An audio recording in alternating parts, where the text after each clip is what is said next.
प्रिय मित्रों, नमस्कार। आप सभी का बहुत बहुत स्वागत है। मित्रों, वर्ष 2021 की महाशिवरात्रि आने वाली है और मैं आप सबों के समक्ष आज महाशिवरात्रि के ऊपर एपिसोड लेकर के प्रस्तुत हूँ। इस एपिसोड के माध्यम से महाशिवरात्रि की दिन और तारीख, पूजा करने के शुभ मुहूर्त और व्रत के पारण का समय तथा पूजा की विधि कई तरह की होती है, कितने प्रकार की होती है, किन किन सामग्रियों से भगवान शिव की पूजा की जाती है, इस पर विस्तार से जानकारी दूंगा। महाशिवरात्रि, महा मतलब बड़ा, बड़ा, शिव अर्थात कल्याण और रात्रि मतलब रात्रि। महाशिवरात्रि मतलब बहुत बड़े कल्याण की रात्रि होती है महाशिवरात्रि, जिसमें पूजन करने से कल्याण हो। जिस रात्रि में, जिस मुहूर्त में, जिस तिथि में पूजा करने से कल्याण हो, उस तिथि को महाशिवरात्रि कहते हैं। अब सवाल उठता है कि यह शिवरात्रि इतनी प्रभावशाली क्यों है? तो भगवान शिव का मां पार्वती के हजारों वर्ष तपस्या करने के बाद मां पार्वती के साथ भगवान शिव का विवाह इसी महाशिवरात्रि को हुआ था। जबकि 12 शिवरात्रियां वर्ष में आती हैं। प्रत्येक माह के कृष्ण पक्ष की शिवरात्रि उपयोगी है, महत्व की है, लेकिन इसे महाशिवरात्रि इसलिए कहा गया कि इस दिन भगवान शिव का मां पार्वती के साथ विवाह संपन्न हुआ था और इसके फलस्वरूप हमारे सनातन धर्म में हिंदू धर्मावलंबी लोग महाशिवरात्रि के दिन भूत भावन भगवान भोलेनाथ के विवाह की बारात की झांकियां निकालते हैं। अब इस तिथि को अनबुझ मुहूर्त भी कहते हैं। यह अनबुझ मुहूर्त की तिथि होती है। महाशिवरात्रि के दिन ऐसी शास्त्रीय मान्यता है कि महाशिवरात्रि के दिन कोई भी काम अगर आरंभ करें तो वह संपन्न होता है, सफल होता है। इसमें किसी से मुहूर्त पूछने की आवश्यकता नहीं होती है। किंतु इस वर्ष संयोगवश शुक्र के अस्त होने से विवाह आदि कार्य नहीं किए जाएंगे। और ध्यान रहे, इस दिन से पंचक आरंभ हो रहा है, तो गृह प्रवेश यानी पुराने घर में प्रवेश का कार्यक्रम भी नहीं हो पाएगा। वर्ष 2000 की महाशिवरात्रि कई तरह के योगों से भरी हुई है, एक नहीं अनेक संयोगों से भरी हुई है। अब इसमें इसका महत्व और अधिक बढ़ जाता है। जब कुछ अच्छे योग लग जाते हैं इस तिथि में तो यह और पावरफुल हो जाता है और अधिक फलदायक हो जाता है। इस दिन 2 राशियों में 4-4 ग्रहों का संयोग बन रहा है और 2 राशियों में 3-3 ग्रहों का संयोग बन रहा है। अब इस प्रकार लोग कहेंगे कि 4-4 8, 3-3 6, 14 ग्रह कहाँ से आ गए? उसका कारण यह है कि प्रातः काल कुछ ग्रह एक राशि में थे और संध्या समय में वही ग्रह दूसरे राशि में चले जाएंगे। अब इस दिन 4 ग्रहों का संयोग प्रातः काल 9:20 तक मकर राशि में रहेगा। वे 4 ग्रह कौन कौन है? चंद्रमा, बुध, गुरु और शुक्र। चंद्रमा, बुध, गुरु और शनि का संयोग, चंद्र, बुध, गुरु और शनि का संयोग है। मकर राशि में 4 ग्रहों का संयोग प्रातः 9:20 तक। फिर मध्याह्न काल में 12:20 से कुंभ राशि में सूर्य, चंद्रमा, बुध और शुक्र का संयोग बन जाएगा। अर्थात मकर में 4 ग्रह 9:20 तक और दोपहर 12:20 से कुंभ राशि में 4 ग्रह। पुनः त्रिग्रही योग, 3-3 ग्रहों के योग 2 राशियों में बन रहे हैं। मकर राशि में त्रिग्रही योग प्रातः 9:20 तक से लेकर के मध्याह्न काल 12:20 तक रहेगा। वो ग्रह हैं बुध, गुरु और शनि। जैसे ही 12:20 का समय होगा बुध भी वहां से निकल जाएंगे और प्रातः 9:21 से पुनः कुंभ राशि में 3 ग्रहों का योग 12-20 मध्याह्न तक सूर्य, चंद्रमा और शुक्र के साथ बनेगा। साथ ही पंचांग में प्रतिदिन एक योग आता है जो दैनिक योग होते हैं।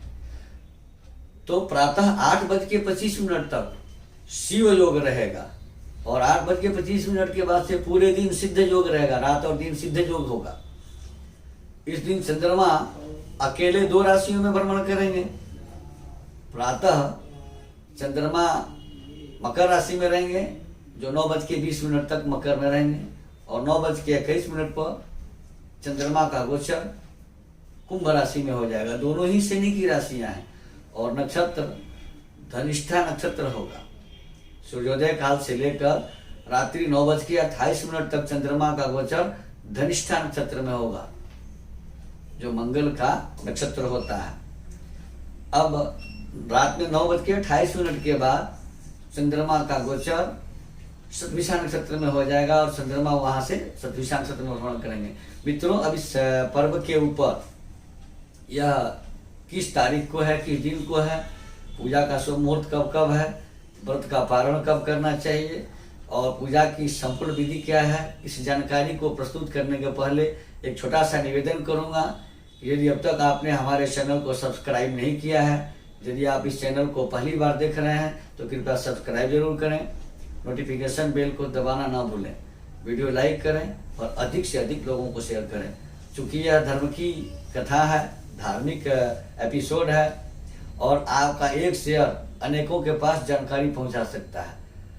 तो सबसे पहले बात करते हैं महाशिवरात्रि के दिन और तारीख पर। वर्ष 2021 में महाशिवरात्रि का व्रत 11 मार्च 2021 गुरुवार को है और महाशिवरात्रि के दिन सूर्योदय काल से दिन के 2:21 तक त्रयोदशी तिथि का भोग रहेगा।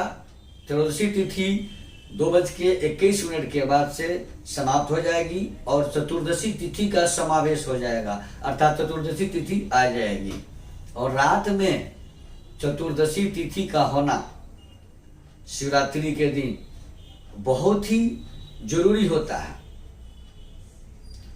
त्रयोदशी संयुक्त चतुर्दशी अति फलदायक होती है। कभी कभी चतुर्दशी सुबह से 24 घंटे रहती है, उस दिन भी शिवरात्रि पड़ी है, लेकिन अब चतुर्दशी तिथि रात में मिल रही है, त्रयोदशी दिन में मिल रहा है, तो अब उत्तम संयोग है। और यही चतुर्दशी तिथि का अंत, जो चतुर्दशी तिथि दिन में 2:21 से आ रही है 11 तारीख को, इसका समापन 12 मार्च 2021 शुक्रवार को दिन के 2:19 पर हो जाएगा। और चतुर्दशी रात में होने से जागरण करना, पूजा करना, इन सब कामों में लाभ देता है। अब हम आते हैं पूजा के शुभ मुहूर्त पर। तो वैसे तो शिवरात्रि के दिन संपूर्ण दिन पूजा की जाती है, चूंकि ये कल्याण का दिन है, कल्याण की रात्रि है, फिर भी पूजा के लिए निश्चित काल मध्य रात्रि को सबसे उत्तम माना गया है, जो समय है रात्रि 12:12 से रात्रि 1:01 तक।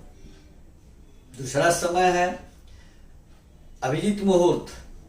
अभिजीत में कोई भी मुहूर्त देखने की जरूरत नहीं होती है। यह मुहूर्त होता है इस साल महाशिवरात्रि के दिन दोपहर 12:12 से 1:01 दिन तक। अब संध्याकालीन जो मुहूर्त है वो संध्या 6:29 से रात के 9:32 तक पहला मुहूर्त है। दूसरा मुहूर्त है रात के 9:33 से 12:36 तक। तीसरा मुहूर्त है रात के 12:37 से शेष रात्रि 3:40 तक। और चौथा मुहूर्त है शेष रात्रि 3:41 से प्रातः काल 6:43 तक। चूंकि शिवरात्रि में रातों दिन पूजा होता है, सुबह से लेकर शाम तक। अब इस दिन मंत्र जप, पाठ, अभिषेक सारे काम किए जाते हैं। शिव सूक्त का पाठ, महामृत्युंजय मंत्र का जप, पंचाक्षर शिव पंचाक्षर स्त्रोत का पाठ, रुद्राष्टक का पाठ, तरह तरह के पूजा पाठ भगवान शिव को प्रसन्न करने के लिए दिन किए जाते हैं। और करना चाहिए। कामना परक कार्यों में भावी जीवन साथी के प्राप्ति के लिए महाशिवरात्रि का व्रत करना चाहिए। संतान प्राप्ति के लिए महाशिवरात्रि का व्रत करना चाहिए। विवाह में आ रही बाधाओं के लिए महाशिवरात्रि का व्रत करना चाहिए। अब हम आते हैं व्रत के पारण पर।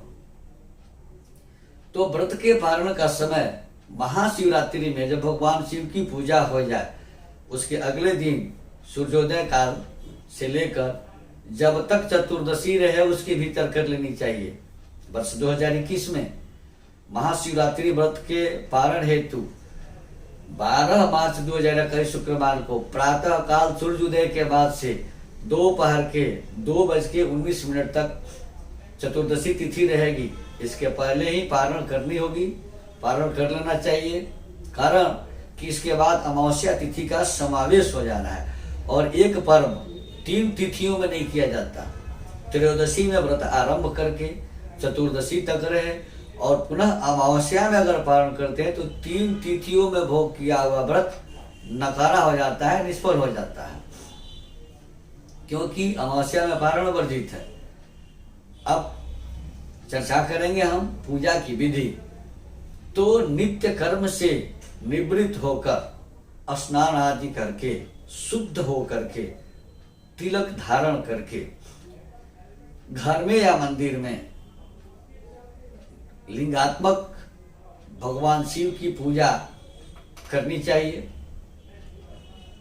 अब यह पूजा पंचोपचार 5 विधियों से धूप दीप नैवेद्य आरती तो कहानी सुने हैं। यहाँ पंचोपचार में आता है गंध पुष्प धूप दीप नैवेद्य। गंध मतलब हल्दी, पुष्प फूल धूप बत्ती दीपक और भगवान को भोग लगाने से भी भगवान शिव प्रसन्न होते हैं। इन्हें आशुतोष कहा गया है। आशु माने जल्दी, तोष माने प्रसन्न। जो जल्दी प्रसन्न हो जाए वह भगवान आशुतोष हैं, शिव जी हैं।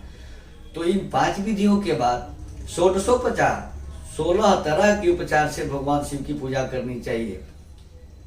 लब्धोपचार जो उपलब्ध हो उस उपचार से पूजा करनी चाहिए। भगवान शिव की पूजा में गाय के दूध से या पंचामृत से या इच्छित फल प्राप्ति के लिए बताए गए वस्तु द्रव्य से उनका अभिषेक करने से मनोवांछित फल की प्राप्ति होती है। महाशिवरात्रि के दिन रुद्राभिषेक करने से भिन्न भिन्न सामग्रियों से भिन्न भिन्न फलों के लिए इनका अभिषेक करना चाहिए। कुछ न हो, अगर आपके पास कोई सामग्री न हो पूजन के लिए तो अक्षत जल और बिल्वपत्र के साथ बम बम बोल देने से भी भगवान प्रसन्न होते हैं। अक्षत जल बिल्वपत्र प्लस बम बम बराबर शिव पूजन। अब भगवान शिव को बिल्वपत्र बहुत ही प्रिय है। एक मंत्र है त्रिदलम त्रिगुणाकारम त्रिनेत्रम त्रिआयुधम त्रिजन्म पाप संहारम बिल्वपत्रम शिवार्पणम। भगवान शिव को एक बिल्वपत्र चढ़ाने से 3 जन्मों के पाप का संहार हो जाता है, नाश हो जाता है। ये बेल के एक पत्ते में 3 पत्ते होते हैं। त्रिदलम त्रिगुणाकारम सतोगुण रजोगुण तमोगुण तीनों गुण बिल्वपत्र में होते हैं। त्रिनेत्रम भगवान शिव के 3 नेत्र हैं। त्रिदलम त्रिगुणाकारम त्रिनेत्रम त्रिआयुधम भगवान शिव के 3 आयुध हैं। त्रिजन्म पाप संहारम 3 जन्म के पापों का संहार करने वाला अगर कोई तत्व है भगवान शिव को चढ़ाने वाला तो वह है बिल्वपत्र। लेकिन अखंड बिल्वपत्र होना चाहिए। अब बिल्वपत्र जितना भी चढ़ाएं उसकी कोई सीमा नहीं होती है। लेकिन सोमवार के दिन और शुक्रवार के दिन बिल्वपत्र नहीं तोड़ने चाहिए भगवान शिव को चढ़ाने के लिए। अब भगवान शिव को कौन सा पुष्प बहुत प्रिय है? तो भगवान शिव को अकवन आकड़ा आक मंदार या मदार एक ही पौधे का नाम है। यह भिन्न भिन्न जगहों पर भिन्न भिन्न नामों से जाना जाता है। तो इसका पुष्प भगवान प्रिय को शिव को बहुत प्रिय है। कहा गया है कि मंदार माला कुलितालकाय कपाल माला कृत शेखराय दिव्यांबराय च दिगंबराय नमः शिवाय च नमः शिवाय। भगवान शिव को मंदार का पुष्प, आंकड़े का पुष्प, अकवन का पुष्प बहुत ही प्रिय है। इनको चढ़ाने से, यह पुष्प इनको अर्पित करने से भगवान बहुत प्रसन्न होते हैं। अब धतूरे का पुष्प भी भगवान शिव को चढ़ाना चाहिए। लेकिन ध्यान रहे धतूरे के पुष्प में 5 बाण होते हैं। अगर बाण सहित पुष्प चढ़ा दिए तो सारा पूजा निष्फल हो जाता है। अतः भगवान शिव को चढ़ाए जाने वाले धतूरे के पुष्प को नीचे से फाड़ कर उसमें से 5 बाण को निकाल देना चाहिए। और एक धतूरे का फूल भगवान शिव को चढ़ा, जिसको कनक पुष्प कहा गया है। भगवान शिव को एक सोने का पुष्प चढ़ाने का फल प्राप्त होता है। और सबसे ज्यादा ध्यान देने वाली बात है भस्म, जो भगवान शिव को लगाया जाता है, चिते का भस्म, भांग जो बाबा हमेशा खाते हैं, धतूरे, अकवन का, बिल्वपत्र का, भस्म, भांग, धतूरे का फल फूल, अकवन का पुष्प और बिल्वपत्र, भगवान शिव को ये 5 चीजें विशेष प्रिय हैं। मित्रों, इतना ही तक इस एपिसोड के माध्यम से बने रहिए हमारे साथ। इस तरह के धार्मिक एपिसोड्स के लिए, ज्योतिष के लिए, वास्तु के लिए समय समय पर हम आपको इस तरह के एपिसोड प्रस्तुत करते रहेंगे। मित्रों, हमारे यहाँ वास्तु विजिट किया जाता है, जन्म कुंडली बनाई जाती है, यज्ञ अनुष्ठान आदि भी करवाए जाते हैं। हमारे यहाँ सभी प्रकार के प्रमाणिक रत्न और प्राण प्रतिष्ठित रुद्राक्ष उपलब्ध हैं। जिनकी निसज्जन को इसकी आवश्यकता हो, कृपया स्क्रॉल पर दिए गए हमारे नंबर से संपर्क कर हमसे अपॉइंटमेंट लेकर हमसे वास्तु विजिट करा सकते हैं, जन्म कुंडली बनवा सकते हैं, जन्म कुंडली दिखा सकते हैं, यज्ञ अनुष्ठान भी करवा सकते हैं। रत्न और रुद्राक्ष भी हमारे यहाँ से उचित मूल्य पर प्राप्त कर सकते हैं। धन्यवाद।